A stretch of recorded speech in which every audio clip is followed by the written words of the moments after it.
నమస్తే జయకృష్ణ భక్తి ఛానల్ ప్రేక్షకులకి స్వాగతం.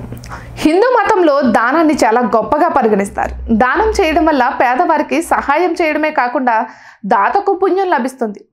దానం చేయడం వల్ల మనసులో పరోపకార భావాలు, దయ పెరుగుతాయి కూడా.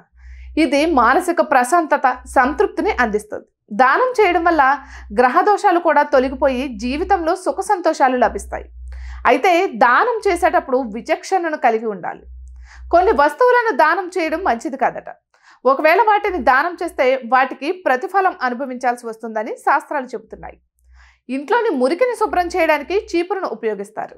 చీపురు ఇంట్లోని లక్ష్మీదేవతతో కూడా పరిగణిస్తారు. కాబట్టి చీపురు దానం చేయడం అశుభం. ఇలా చేయడం వల్ల దాత ఇంట్లోకి నెగిటివ్ ఎనర్జీ రావడమే కాకుండా ఇంట్లో ఆర్థిక సమస్యలు కూడా వస్తాయట. ఇక తరచుగా ప్రజలు కొంత ఆహారం మిగిలిపోతే దాన్ని దానం చేస్తారు. కానీ మిగిలిన ఆహారం లేదా చద్ది ఆహారం దానం చేయడం వల్ల దానఫలం లభించదు. ఆహారాన్ని దానం చేయాలనుకుంటే తాజాగా శుభ్రమైన ఆహారాన్ని మాత్రమే దానం చేయాలి. జాతకంలో శని దోషం ఉన్న వ్యక్తికి నూనె దానం చేయడం శుభప్రదంగా పరిగణింపబడుతుంది.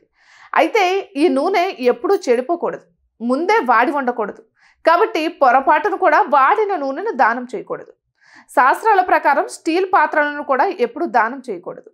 స్టీల్ పాత్రలు దానం చేయడం వల్ల ఇంట్లో సంతోషం, శాంతి పోతాయి.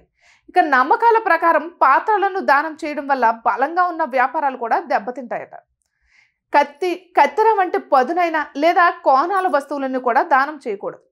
అలా చేయడం వల్ల దాతకు, గ్రహీతకు మధ్య విభేదాలు ఏర్పడవచ్చు. పదునైన వస్తువులను దానం చేయడం వల్ల ఇంట్లో కలహాలు ఏర్పడతాయని శాస్త్రాలలో కూడా వివరించబడింది. ఇక దానం ఎల్లప్పుడూ స్వచ్ఛమైన హృదయంతో చేయాలి. దానం ఇవ్వడానికి అవసరమైన పేద వ్యక్తులను ఎంచుకోవాలి. దానం చేసేటప్పుడు దానం చేసిన వస్తువులను అవమానించకూడదు. దానం చేసిన తర్వాత దానం చేసిన వస్తువుల గురించి చింతించకూడదు. ఇటువంటి మరెన్నో వీడియోస్ కోసం జయకృష్ణ భక్తి ఛానల్ని సబ్స్క్రైబ్ చేసుకోండి.